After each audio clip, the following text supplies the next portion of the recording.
पहले आपके पास आएंगे।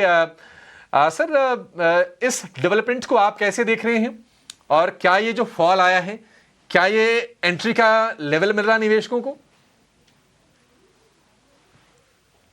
अभिषेक जी, विश्व मोहन जी और भी पैनल में जो मित्रगण है सबको नमस्कार। मेरे हिसाब से तो रिलायंस में ये एक एंट्री की अपॉर्चुनिटी है, खास करके उन लोगों के लिए जो मध्यम से लंबी अवधि के नजरिया रखते हैं।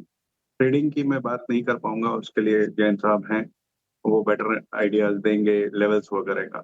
लेकिन जो कल और आज में गिरावट देखी गई, कल 1611 रुपए का हाई था, आज लगभग 1500 आ गया, माने आप समझ लो 111 रुपए के आसपास ऊपर से टूट गया है, जो कि लगभग 6.5-7% के आसपास आता है। वो क्या है कि पिछले कुछ एक दिनों में ही अगर आप देखेंगे तो बहुत रफ्तार से बढ़त हुई थी और उस कारण से एक करेक्शन आना लाजमी था। ट्रिगर अब कुछ भी हुआ हो, ट्रिगर आज सुबह जो स्टेटमेंट आई कि रशियन ऑयल शिपमेंट्स को खा खारिज किया गया है रिलायंस की तरफ से, तो उस कारण से ये गिरावट आई।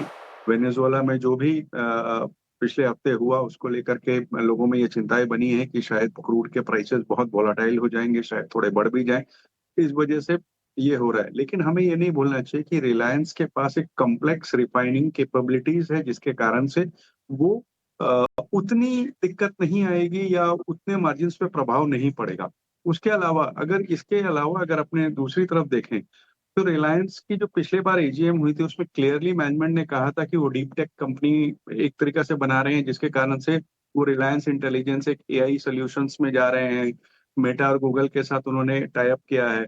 टेलीकॉम में सब्सक्राइबर वॉल्यूम्स पे ध्यान दे रहे हैं, सब्सक्राइब वॉल्यूम से हट करके आरपूस पे ध्यान दे रहे हैं, जहां पे एबिटा ग्रोथ अच्छी आएगी। एफएमसीजी में 1 मिलियन आउटलेट बन गया है, न्यू एनर्जी में जा रहे हैं, रिटेल में 19,000 प्लस स्टोर्स हैं और मैनेजमेंट ने क्लियरली कहा था कि जून तक शायद जियो का आईपीओ आ जाए। तो ये सारी चीजें अभी आने वाले दिनों में होने वाली हैं। ये गिरावट को मेरे हिसाब से अगर आपको निवेश करना है तो एक अपॉर्चुनिटी है आपको एक्यूमुलेट करने के लिए।